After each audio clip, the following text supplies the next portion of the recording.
Selamat datang kembali di Era Entertainment. Selamat datang kembali di The Golden Cross Playlist. Seperti biasa hari ini kita akan melanjutkan review saham part yang ke-281. Namun sebelumnya bagi teman-teman yang mungkin belum subscribe channel YouTube ini, sekali lagi jangan lupa tekan tombol subscribe, nyalakan lonceng notifikasinya agar teman-teman tidak pernah ketinggalan informasi-informasi terbaru dari channel ini. Di part yang ke-281 hari ini kita akan mereview kurang lebih ada 7 saham, di mana ada PTDU, Agro, Pakuan, Waskita, TSPC, Wika, dan saham DAK. Saham pertama yang akan kita review adalah saham PTDU, di mana saham ini naik di harga 3.800 atau naik tipis 0,79% di perdagangan hari ini, di mana kita tahu bahwa indeks hari ini opening langsung seperti air terjun sekali lagi, begitu cepat penurunan ya, sampai ke 5.884. Tetapi kalau yang di official Joran Investama sudah saya reminder bahwa langsung prepare cash dan akan mulai pembelian lagi di area 5.800. Dan mungkin ya ini sudah jadi menurut saya, semoga ini bisa bertahan 5.800 sebagai level pentingnya. Semoga dia bisa kembali merebut area penting di 6.000 dan semoga kita harap dia bisa rebound. Dan ini luar biasa ya, dari minus 2% tadi juga indeks kita, entah 2% kalau tidak salah, dia bisa naik lagi, bahkan sempat hijau sedikit di 6.021, namun akhirnya closing di 5.996. Dan hari ini menjadi penggerak katalis sangat positif adalah yang berada di sektor farmasi. Dan selamat buat teman-teman yang mungkin cuan ya, mungkin yang kemarin ambil waktu saya review tentang farmasi, bahwa ini sudah sangat menarik, namun setelah itu dibanting, kita cut loss. Namun kita ingat bahwa ketika dia berhasil naik lagi dari level support yang mana tadi itu dibanting, maka kita lakukan pembelian dan hari ini kita mendapatkan profit yang cukup banyak ya. Ada Enough, IRA, dan Mark ya, itu khusus saya pribadi yang cukup profitnya lumayan. Tapi kalau kita balik ke PTDU, di mana teman-teman kalau perhatikan sendiri ya, emiten ini mengalami kenaikan yang sangat signifikan ya.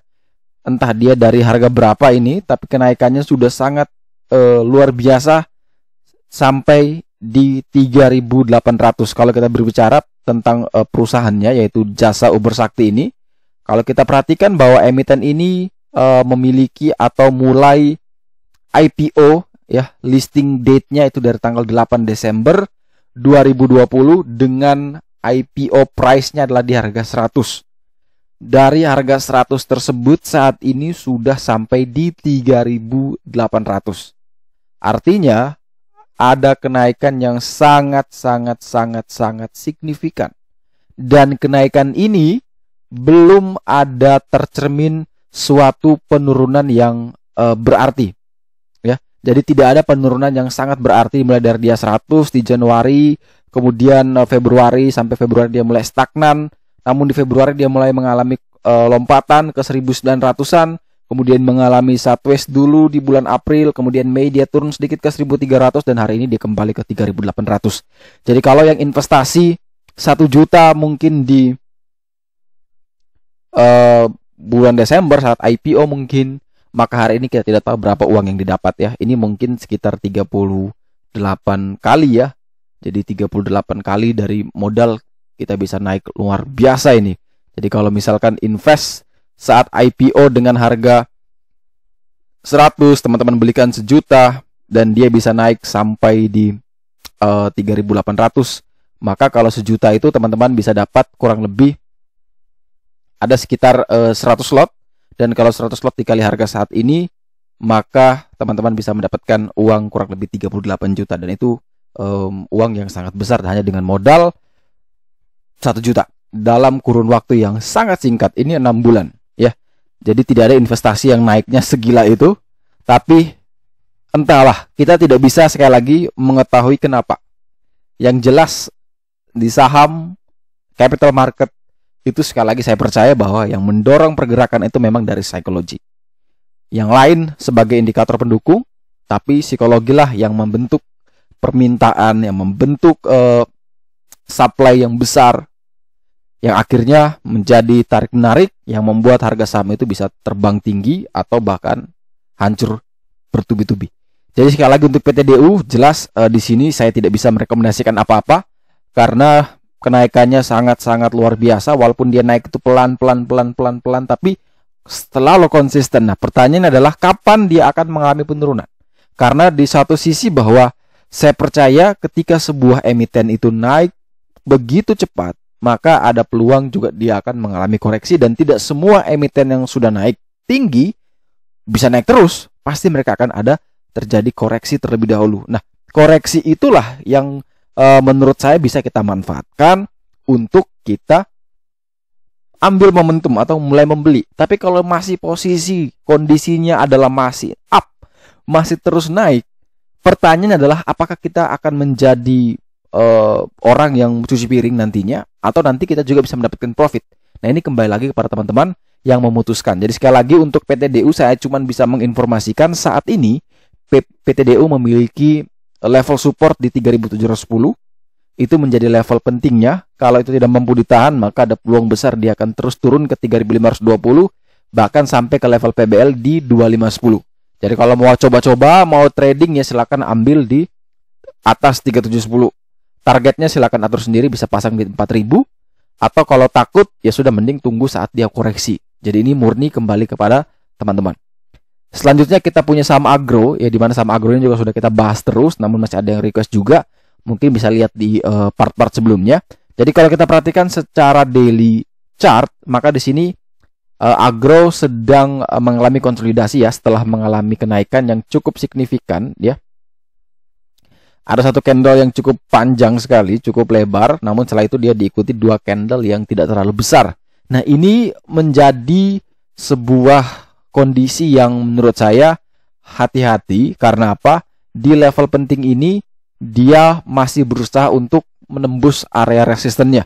Oleh sebab itu saya lihat secara weekly, maka jelas di sini kelihatan sekali area resistennya sedang berada di 1495. Dan itu sudah dua kali percobaan tembus, namun sayang sekali akan kembali lagi. Dan apakah percobaan ketiga untuk menembus 1495 ini berhasil atau tidak, kita tidak tahu. Tetapi yang jelas adalah kalau misalkan teman-teman yang ingin membeli agro di harga saat ini, harus punya batasan cut loss yang ketat. Kalau yang sudah dapat dari 900, ya jelas ini tinggal kawal trailing stop, aman. Sangat aman. Pasang 1200, 1100, aman. Kawal dengan trailing stop. Tapi kalau yang baru mau masuk, maka harus memiliki SL yang ketat, karena kita tidak tahu apakah dia akan koreksi menuju ke trendline bawah di area sini, mungkin di 1171. Setelah itu baru dia naik lagi, atau bisa juga dia tertahan di 1283, setelah itu dia bisa rebound. Kita tidak tahu, tidak ada yang bisa menebak besok ya, kecuali sudah terjadi. Makanya ada yang komen juga seperti itu, saya akui bahwa benar. Tidak ada yang bisa menebak apa yang terjadi di hari esok, dan nanti kalau sudah terjadi baru banyak bicara kita. Tetapi kalau yang saya lihat di sini adalah memang kondisi agro memang berada pada channel trend lainnya, uptrend, sangat bagus. Middle trendnya juga masih up. Tetapi yang perlu diperhatikan adalah kalau misalkan dia kasusnya seperti yang sebelumnya. Ini ketika dia naik, kemudian dia mengalami konsolidasi, setelah itu dia turun. Nah, turun ini dia masih ketahan di trend line, maka dia bisa naik lagi. Nah, ini kalau dia konsolidasi kemudian dia turun, ketahan lagi di trend line, maka bisa diharapkan bisa naik lebih tinggi lagi. Tetapi kalau ternyata dia ini cuma mentok di tengah sini dan malah rebound, ya itu jauh lebih bagus. Makanya saya katakan adalah kalau misalkan yang baru mau ambil, tetap harus punya disiplin cut loss yang cukup ketat, karena kita tidak tahu nih dia bisa bertahan atau malah ambiar. Nah, di sini teman-teman bisa pakai yang namanya level 1283 sebagai level support bantuan. Kalau ini jebol, maka jangan beli. Kita tunggu lagi di 1171. Kalau 1171 pun jebol, ya sudah, kita mending tunggu di 865 lagi. Tapi kalau ternyata 1283 itu kuat, maka ada peluang dia bisa lanjutkan kenaikan. Jadi perhatikan besok 1283 itu harus ditahan. Kalau misalkan teman-teman terlanjur beli mungkin di range 1283 sampai dengan 1300, namun setelah itu jebol, ya silakan batasi cut loss kurang lebih 3 tick dari level supportnya. Jadi tetap harus pertimbangkan level-level penting di setiap emiten tersebut.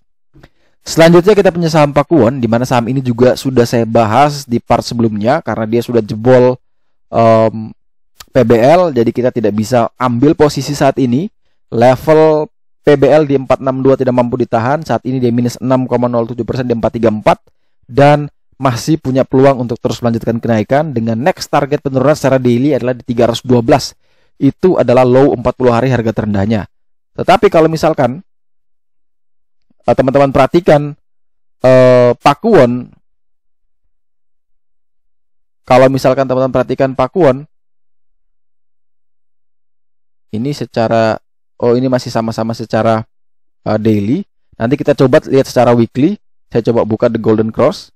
Ya, ini sudah saya request tadi. Ya, Pakuwon secara weekly. Ini kita akan coba buka. Dan Pakuwon secara daily. Ya. Jadi ini adalah Pakuwon secara daily-nya, di mana teman-teman perhatikan di situ sudah hancur berkeping-keping ya, level-level pentingnya sudah ditembusi semua. Tidak ada yang kita bisa apa ya istilahnya meyakinkan kita untuk mau beli saham ini lagi sampai dia nanti akan bisa rebound kembali. Jadi kalau misalkan teman-teman perhatikan level 436 ya, level 436 ini juga sudah ditembus ya. Level low 40 hari harga terendahnya juga ditembus secara daily. Sehingga kalau misalkan yang mau masuk ya pastikan dia naik lagi minimal di atas 436. Lebih bagus kalau dia naik lagi di atas 468. Tapi kalau kita lihat secara weekly, di sini jelas bahwa sudah tidak ada lagi support bantuan. Next target penurunan bisa sampai ke 312. Itu adalah 40 hari harga terendah secara weekly. Dan itu kayaknya seperti di bulan di bulan September kemarin. Dan apakah itu jadi momentum yang menarik? Jawaban saya iya. Saya akan beli juga kalau dia bisa sampai ke 312. Itu menurut saya deal yang menarik ya. Deal yang sangat menarik untuk saya pribadi. Teman-teman bisa riset sendiri, tapi kalau saya pribadi dia bisa kembali ke 312, apalagi bisa di bawah itu menjadi deal yang sangat menarik buat saya. Tapi kalau untuk trading jelas ini masih belum bisa kita katakan aman untuk masuk. Minimal dia harus naik lagi di atas 436. Kalau mau average down, ada yang bertanya mau average down, maka saran saya pertama, kembali lagi kepada reason to buy. Kalau memang mau invest, maka pertama lihat dulu berapa besar margin of safety. Kalau misalkan teman-teman lihat, karena setahu saya semakin dia turun, harga sahamnya semakin turun, tetapi kinerjanya tetap kita anggap konstan, maka jelas itu punya margin of safety yang semakin lebar dan itu harusnya semakin menggiurkan. Tetapi kalau saya pribadi untuk melakukan average down, maka saya akan melihat seberapa besar minus yang sudah saya alami di emiten tersebut. Kalau masih di bawah 10% minusnya, saya tidak akan average down. Karena apa? Bagi saya percuma, sia-sia. Nantinya nilai penurunan itu tidak akan signifikan. Misal kita beli di 468. Kita average mungkin di 434. Itu mungkin belum sampai minus 10%. Katakan ya, saya belum hitung juga. Nanti kalau kita average, mungkin average-nya hanya sampai di 460, 458. Tidak bisa sampai di bawah itu. Nah, kalau dia semakin lebar, semakin turun dalam, dan ketika kita injek dana yang cukup besar, average-nya langsung jatuhnya cukup dalam. Nah, itu biasanya saya lakukan. Yang sudah saya selalu jelaskan, yang namanya extreme recovery. Nah, extreme recovery itu masih saya gunakan sampai saat ini untuk membantu saya keluar dari emiten-emiten yang nyangkut dalam. Istilahnya nyangkut dalam. Contoh, BBKP. BBKP average saya di 530-an, 540. Ketika dia sampai ke 400 kemarin, 400-an, saya lakukan extreme recovery, average saya langsung jatuh. Di bawah 500 jatuhnya jauh banget. Ketika dia rebound waktu itu, saya jual kembali modal yang untuk recovery. Akhirnya, BBKP saya masih normal, tetap ada, tapi average down saya sudah turun. Jauh. Nah, saat ini saya lagi menunggu momentum karena posisinya masih minus lagi. Jadi saya tunggu momentum ketika dia mulai sideways. Itu ciri saya. Saya akan cari emiten yang sudah mulai sideways dalam beberapa waktu. Kemudian kondisi ISG mungkin lagi hijau bagus. Nah, disitulah saya melakukan tindakan untuk mengambil. Tapi sekali lagi extreme recovery hanya bisa dilakukan oleh kamu yang punya pengalaman dan punya kesiapan mental. Karena ketika kamu habis all in, ternyata malah turun lagi, nangis kan? Jadi tetap ya, kalau saya cari aman. Kalau misalkan teman-teman yang masih pemula atau yang baru mau mencoba, ya sudah, kita cicil perlahan, pelan-pelan. Tapi ingat, jangan asal cicil ya. Kita lihat supportnya di mana, kita mulai masuk. Atau kita lihat level support di mana, kita beli dekat-dekat situ. Ya, jadi jangan ketika baru turun 2%, average down baru turun 2%, average down baru turun 2%, average down. Itu menurut saya hasilnya tidak sangat memuaskan. Jadi sekali lagi untuk invest silakan pertimbangkan, tunggu sideways baru ambil atau nambah muatan. Tapi kalau trading mending dia harus naik dulu di atas 436 minimal, baru teman-teman bisa lakukan pembelian di saham ini.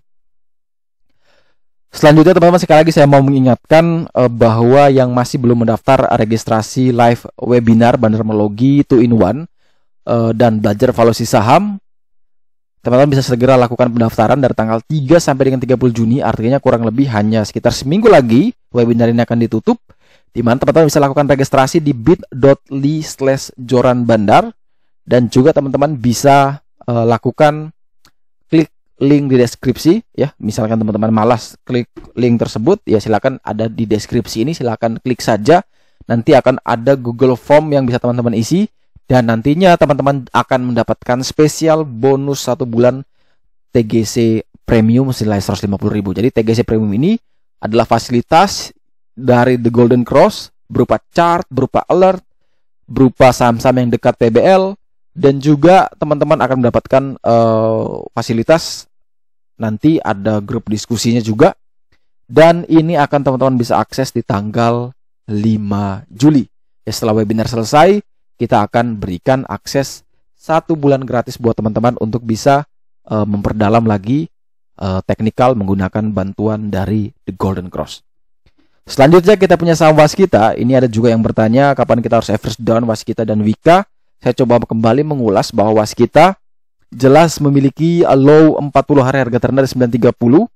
Saat ini minus 2,56% di harga 955. PBL di 1015 tidak mampu ditahan. Dia kembali lagi ke level seperti kemarin, level krusial. Ini adalah crucial moment. Intinya kalau mau average down, maka pastikan dia kuat dan bertahan di 930 minimal ya. Jadi di 930 dia kuat bertahan, atau katakan 900 sampai 930 lah dia bisa bertahan. Semoga dia tidak jebol di bawah 900 karena itu cukup berbahaya sekali. Tapi kalau yang invest, ini saya pribadi ya, karena saya juga invest mungkin tidak objektif, saya tetap akan mempertimbangkan untuk lakukan average down. Tapi saya pakai sistem seperti tadi, lakukan extreme recovery, itu saya pribadi. Tapi kalau teman-teman bebas, harus yakin dengan reason to buy-nya. Dan saya sampai saat ini juga reason to buy saya belum gugur. Ada juga yang bertanya kenapa tidak pilih PTPP, Wika atau yang lainnya, kenapa lebih pilih Waskita. Entah kenapa saya lebih suka saja dengan saham ini, Waskita, karena saya yakin bahwa saham yang bisa naik tinggi itu adalah saham yang berubah turnovernya itu luar biasa. Kalau dia misalkan tadinya minus dalam tiba-tiba jadi untung, saya yakin bahwa itu harga sahamnya bisa naik gila-gilaan. Itu saya pribadi sih, pandangan saya pribadi, bisa salah juga dan teman-teman tidak perlu ikut. Nah, karena semua pilihan saham, semua pilihan investasi itu kembali lagi kepada pribadi masing-masing, karena pribadi masing-masing yang bisa menilai dan juga bisa melihat. Misalkan dia minus dalam, kita tidak panik. Contoh, tadi pagi indeks dibuka di banting, saya baru buka porto minusnya dalam semua. Itu yang porto invest ya, tidak ada satupun yang hijau. Buka di porto trading, itu juga dalam. Film salah satunya saya ambil juga. Saya kaget dalam sekali dan saya biarkan. Karena saya tahu ketika market open pagi dan panik, kemudian saya lihat indikator-indikator tertentu, ternyata ini sepertinya tidak ada, memang bukan sebuah distribusi yang besar, namun hanya sebuah kepanikan sesaat, sehingga saya kemudian mengambil momentum untuk menahan diri, tidak jual dulu. Kemudian ketika film kembali rebound, saya langsung menjual. Kemudian habis menjual, saya langsung cepat-cepat ambil saham-saham farmasi, dan akhirnya bisa dapatkan profit walaupun di tengah merah. Jadi kita kalau seorang trader, kita harus berani ambil keputusan, harus cepat. Jangan kita banyak bertanya, karena kita banyakkan bertanya terus, kita akhirnya ketinggalan momentum. Kalau memang rasa sudah yakin bye-bye, nanti prepare-nya cut loss itu batasinya di sana. Jadi jangan sampai teman-teman tuh masih banyak bertanya, ini masih boleh masuk nggak? Apakah ini benar sebagai level area untuk membeli? Apakah ini sudah waktunya membeli? Kalau teman-teman bertanya seperti itu, saham tidak akan nunggu teman-teman ya. Saham itu akan terbang terus atau bahkan amblas terus. Jadi segera ambil keputusan. Kalau sudah tahu bahwa ini support di sini, ya sudah buy. Kalau yang dia breakout atau kalau dia masih bertahan, kalau dia jebol ya sudah, tidak usah beli. Simple itu sebenarnya. Tapi karena kita tuh terlalu membuat otak kita tuh rumit sendiri, akhirnya kita tidak pernah bisa mengambil keputusan yang matang, keputusan yang benar-benar dilandasi dengan analisa. Kita hanya banyak bertanya orang. Dan saya mau teman-teman yang di sini tuh harus bisa sudah mandiri ya. Saya tuh senang kalau misalkan semua tuh bisa mandiri ya. Jadi ciri mandiri itu adalah teman-teman mulai mengurangi bertanya ketergantungan terhadap tanda kutip stock pick ya. Itu yang harus teman-teman tingkatkan di dalam dunia trading teman-teman. Jadi jangan sampai kita terlalu banyak bertanya stock pick tapi tanpa tahu kenapa stock pick itu direkomendasikan. Jadi kita harus juga punya reason gitu. Jadi jangan sampai kita dibodohi orang, ditipu orang, itu jangan. Ketika teman-teman lihat waskita, contoh, kalau misalkan teman-teman menggunakan the golden cross, itu jauh lebih membantu teman-teman. Misal, wah, waskita saat ini 955, support terdekat di 930. Oke, berarti secara risiko sudah low. Karena apa? 55 ke 30 tidak terlalu jauh. Tapi besok saya lihat dulu. Kalau ternyata di opening di bawah 930 ya tidak perlu masuk. Itu langsung teman-teman punya nalar tuh langsung cepat berjalan. Tapi ketika besok saya lihat dia sentuh 930, 935, 930, 935, langsung buy. Ternyata jebol, ya sudah saya siapkan cut loss di mana? 900, 905, 910. Itu kembali lagi kepada teman-teman. Jadi harus segera ambil keputusan. Jadi ketika sudah memutuskan untuk buy, langsung prepare di mana mau cut loss. Entah dia kena atau tidak, kita harus prepare. Nah, ketika kita sudah mempersiapkan itu dan ternyata dia tidak kena ke sana, ya sudah, kita senang dong. Artinya apa? Dia naik. Nah, kalau dia naik seperti itu, barulah kita kawal dengan trailing stop sampai maksimal. Jadi itu mindset itu yang harus terus teman-teman tanam di dalam pikiran teman-teman, agar teman-teman tidak hanya jadi seorang trader dalam tanda kutip ketergantungan trader ya kepada orang lain. Jangan sampai. Makanya di sini saya bantu juga teman-teman dengan menganalisa. Tinggal teman-teman langsung memutuskan apakah ini layak beli atau tidak. Nah, itu semuanya kembali ke teman-teman. Jadi sekali lagi untuk waskita, support terakhir di 930, pertimbangkan untuk beli jika dia kuat bertahan di level tersebut. Selanjutnya adalah TSPC, di mana saham ini tadi pagi sempat naik sangat tinggi sekali. Bahkan mungkin dia sampai ke level di 1590. Namun sayang sekali dia tidak mampu untuk bertahan ya. Jadi hari ini dia sempat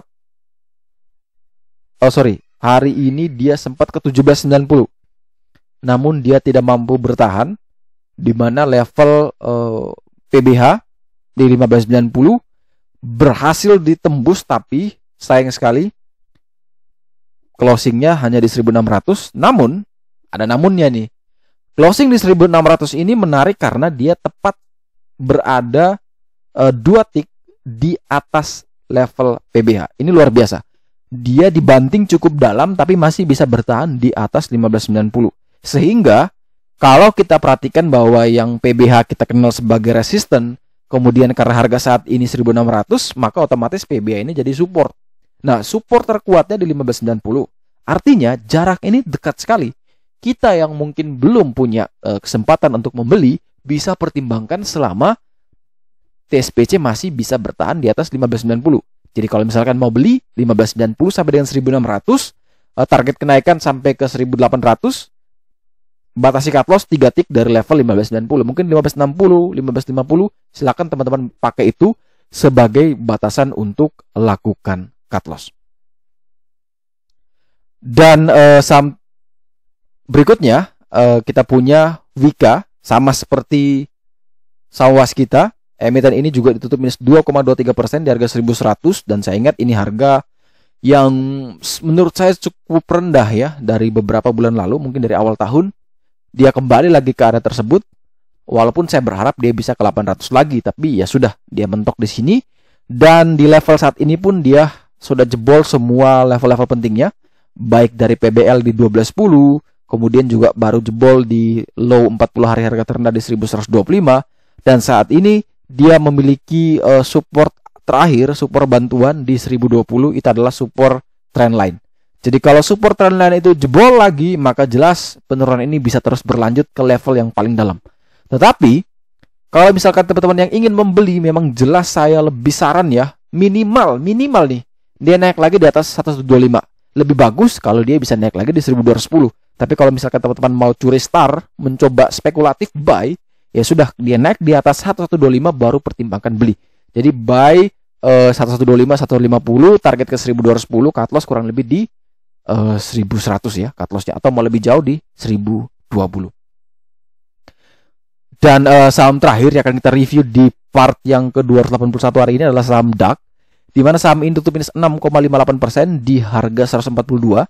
Emiten ini mengalami penurunan yang sangat luar biasa, dibanting luar biasa, kemudian sideways sedikit naik. Mungkin banyak yang TP, tapi ada yang baru masuk, dibanting lagi, dan jelas ini jebol dari level pentingnya, level PBL di 153. Sehingga ini menjadi titik krusial, sehingga coba kita lihat secara weekly. Kalau kita perhatikan secara weekly juga sama ya. Level low 40 hari harga terendah di 153 juga tidak mampu ditahan, sehingga ini sangat rawan. Hati-hati bagi yang mungkin baru mau masuk. Saran saya jangan masuk emiten ini kecuali bisa naik lagi di atas 153. Itu jauh lebih menarik ya. Atau tunggu penurunan itu terus turun sampai dia mengalami pengereman ya. Mungkin 5 candle, 6 candle dia mulai sideways, baru pertimbangkan. Tapi selama dia masih turun, diiris terus seperti itu, maka tidak ada reason untuk kita masuk di emiten ini. Oke, sekian dulu review saham part yang ke-281 hari ini. Terima kasih baik teman-teman yang telah setia menonton. Sekali lagi jangan lupa like, subscribe, dan share agar semua informasi yang dalam video ini dapat berguna, bermanfaat, dan tentunya bisa menjadi panduan trading di keesokan harinya. Sekali lagi, terima kasih banyak. Sampai jumpa dan semoga membantu.